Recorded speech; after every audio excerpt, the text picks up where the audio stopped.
Tendance Ouest, partenaire des plus grands événements normands. Tendance Ouest, toujours en direct du sous-marin, le redoutable à la Cité de la Mer de Cherbourg. Et Thibaut Deslandes, nous accueillons un invité qui connaît extrêmement bien les lieux. Bah oui, on est chez lui, on va en parler. Vous entendez l'ambiance d'abord derrière nous, ambiance que vous n'entendiez pas depuis le début de la matinée, mais les visites vont bientôt commencer, donc du coup on essaye de mettre ici à la Cité de la Mer le visiteur vraiment dans l'ambiance. On aura l'occasion d'en reparler tout à l'heure avec Bernard Covin notamment. Notre nouvel invité, c'est donc Jean-Paul Vidal, ancien sous-marinier. Vous étiez à bord, Jean-Paul Vidal, de 67 à 69 À 71. 71, pardon. On est chez vous ici? On est chez nous. Oui, on est chez moi. On est chez moi, oui. De quoi vous vous rappelez là? Qu'est-ce qui vous remonte immédiatement quand vous installez ici là dans la cantine? Alors, ce qui me raconte, c'est les 30 degrés d'assiette négative quand on a fait les essais avec le sous-marin, qui m'avait énormément surpris. Et je pense avoir vraiment eu, cette fois-là, peut-être la peur rétroactive, bien sûr, mais la peur de, pas de ma vie, mais une peur Mais assez... pas loin. Pas loin, oui. C'est bien. C'est aussi l'odeur. Vous nous disiez ça c'est un des voilà. Voilà, oui, c'est pour ça on est sensible à ces odeurs qui sont permanentes sur nous, qu'on a du mal à se dégager de ça.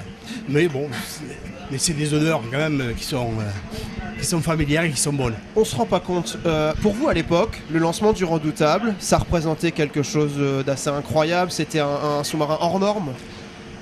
C'est de la nouveauté, de l'arrière à l'avant, c'était de la nouveauté, la propulsion, les missiles, les centrales inertielles de navigation, tout était nouveau et tout était à étudier. Et c'était un sous-marin qui, vous le disiez, était plus... pas plus facile, mais mieux équipé que les autres? Absolument, oui.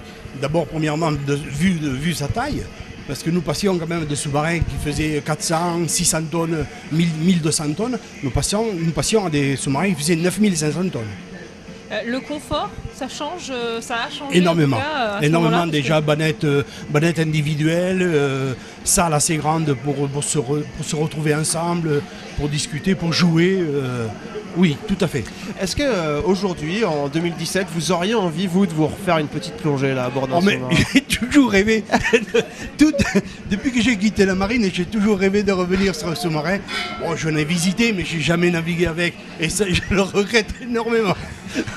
Un petit mot de l'équipage, vous étiez 135 à bord à peu près. Oui. Il fallait avoir une confiance mutuelle les uns les autres finalement pour...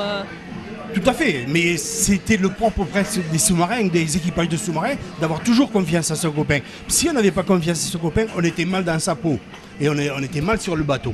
Il fallait avoir confiance à son copain, il fallait avoir confiance à son professionnalisme, à son souci de la sécurité et de la sûreté du sous-marin. J'imagine que vous vous souvenez, c'est anecdotique par rapport à la question de Célia à l'instant, mais j'imagine que vous vous souvenez de votre numéro de cabine?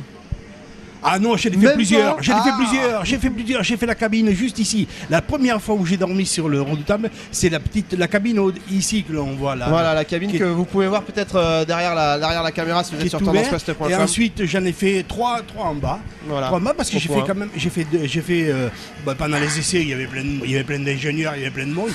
Il fallait bien les loger. Bon, et on se répartissait. Et ensuite j'ai fait aussi deux postes sur sous-marin. J'ai fait le pupitre machine et j'ai aussi fait les auxiliaires nucléaires. On termine rapidement avec un souvenir que vous avez sur le Redoutable. Un souvenir, c'est lorsque j'ai laissé mon épouse sur le quai de Brest. On venait de se marier, je l'ai laissée sur le quai de Brest et elle ne connaissait pas Brest, elle était cherbourgeoise. Et je l'ai laissée et je pensais, ça avait l'air naturel à l'époque, mais...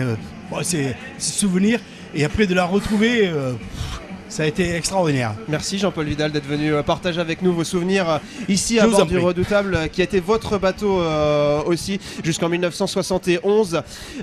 Jean-Paul Vidal, qui est l'un des anciens sous-mariniers, qui va venir parler ce matin à notre micro. Il y en aura un tout à l'heure. Tendance Ouest.